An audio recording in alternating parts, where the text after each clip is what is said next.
Bonjour tout le monde. Quand on vous parle de construire votre portefeuille boursier, on va généralement vous conseiller d'investir dans des grosses entreprises comme Coca-Cola, Procter & Gamble ou Johnson & Johnson. Ce qui est plutôt bien pour construire un portefeuille solide ou avoir une bonne stabilité dans le versement des dividendes. Mais ce n'est pas avec ce genre de composition que vous allez faire une bonne performance boursière sur le long terme. D'où le sujet de la vidéo qui est l'investissement dans les small caps et on va regarder ce qu'est un small cap.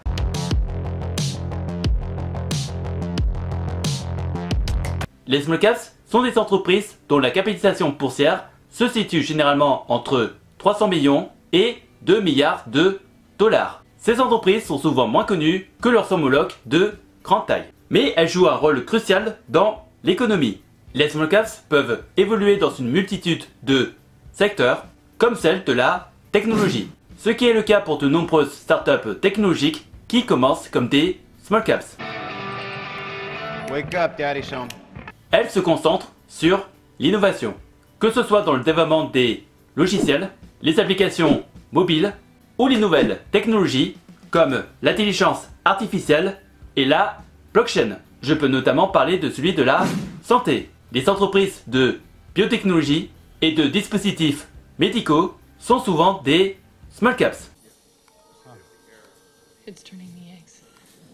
Elles peuvent travailler sur des traitements innovants ou des technologies de la santé, offrant un potentiel de croissance énorme si leurs produits réussissent.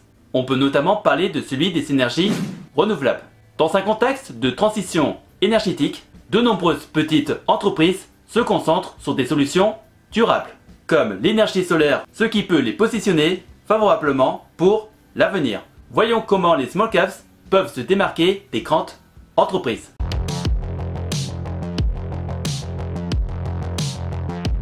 Les small caps se distinguent de grandes capitalisations à plusieurs égards, notamment par la croissance rapide. Alors que les grandes entreprises peuvent atteindre un stade de maturité où leur croissance est limitée, les small caps ont souvent des modèles commerciaux agiles qui leur permettent d'explorer de nouvelles opportunités de marché. Les small caps peuvent aussi se démarquer par leur innovation. Les petites entreprises sont souvent à l'avant-garde de l'innovation et peuvent s'adapter rapidement aux nouvelles tendances ou technologies, ce qui leur permet de répondre aux besoins changeants des consommateurs. Un point intéressant à savoir à propos de ces entreprises est leur approche axée sur la niche. Beaucoup de small caps se concentrent sur des marchés de niche et de développer une clientèle fidèle. Cela contraste avec les grandes entreprises qui doivent gérer un large éventail de produits ou de services. En détournant les ressources du Mac, Le Mac est un échec, point final. il est vendu trop cher. Et les small caps bénéficient d'une moindre attention des analystes et des investisseurs puisqu'elles sont une petite couverture médiatique, ce qui peut entraîner des opportunités d'investissement sous-évaluées. Cela signifie que des investisseurs individuels comme nous peuvent découvrir des entreprises prometteuses avant qu'elles soient largement reconnues. Je passe beaucoup de mon temps à décliner des propositions qui proviennent de gens comme vous. Parlons du fait pourquoi il faut investir dans les small caps.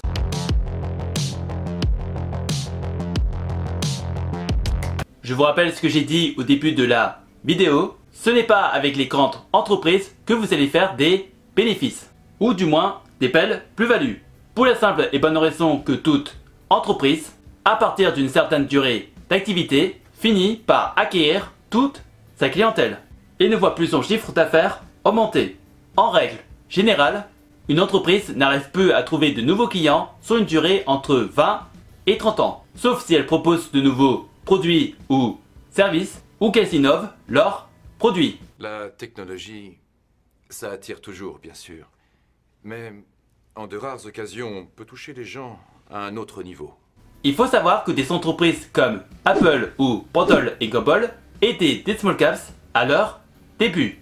Et quand on veut chercher des bonnes performances, il faut malheureusement savoir se débarrasser des grandes capitalisations pour investir dans des entreprises innovantes ou des small caps.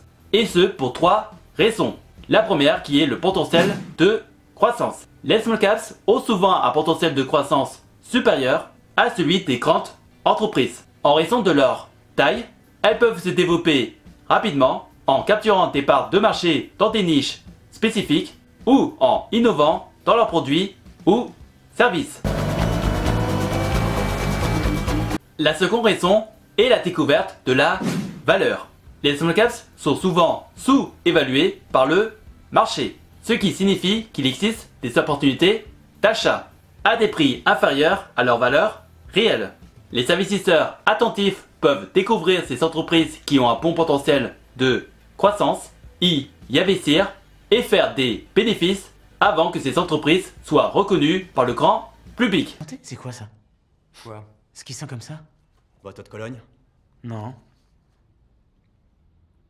L'opportunité. Et je peux citer comme dernière raison la faible couverture médiatique. Comme je l'ai dit un peu plus tôt dans cette vidéo, ces entreprises n'attirent pas souvent une grande attention de la part des analystes ou des investisseurs, ce qui peut créer des opportunités sérieuses pour les investisseurs individuels. Moins de couverture signifie que les petites entreprises sont souvent sous-évaluées, offrant ainsi des occasions d'investissement intéressantes.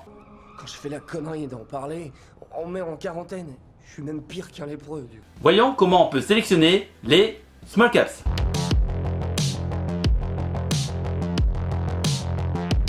Utilisez des ratios financiers pour évaluer si une small cap est sous-évaluée, comme le ratio cours-bénéfice. Comparez le PE d'une small cap à celui de ses pairs dans le même secteur. Par exemple, si une small cap dans le secteur de la technologie a un PE de 15, alors que ses concurrents affichent un PE de 25, cela peut indiquer qu'elle est sous-évaluée. Vous pouvez notamment regarder le ratio valeur sur prix comptable. Un ratio inférieur à 1 peut indiquer que l'action est sous-évaluée par rapport à sa valeur comptable.